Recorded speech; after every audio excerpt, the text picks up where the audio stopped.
લાજપોર જેલમાં બંધ કેદી ભાઈઓ માટે રક્ષાબંધનના દિવસે વિશેષ વ્યવસ્થા કરવામાં આવી છે. કેદીઓને પોતાની બહેન રાખડી બાંધવા માટે લાજપોર જેલ ખાતે પહોંચી હતી.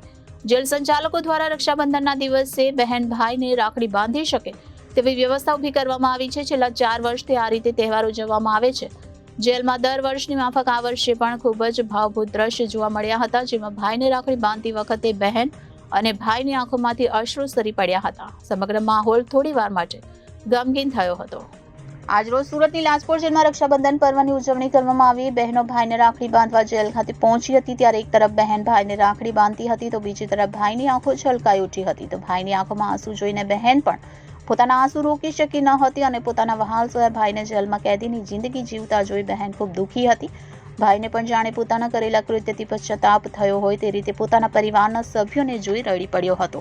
જોકે આ વ્યવસ્થાને લઈ લાજપોર જેલના નાયબ અધ્યક્ષ ડીપી ભટ્ટે જણાવ્યું કે રક્ષાબંધનના પવિત્ર તહેવારના અનુસંધાને આજરોજ લાસ્ટ ફોર સેન્ટ્રલ જેલ ખાતે પણ બંદીવાન ભાઈઓને એમની બહેનો રાખડી બાંધી શકે એ પ્રકારનું વિશેષ આયોજન કરવામાં આવ્યું છે. જેલ પ્રશાસન તરફથી સર્વ કેદી ભાઈઓને અગાઉથી સૂચના આપવામાં આવી હતી કે એમની બહેનો અહીં રાખડી બાંધવા આવી શકશે તેવી સમીક્ષા કરવામાં આવી હતી. જે અનુસંધાને સવારે જનપ્રશાસન તરફથી સૌપ્રથમ તમામ બંદીવાન ભાઈઓને રક્ષાબંધનની શુભકામના પાઠવવામાં આવી હતી.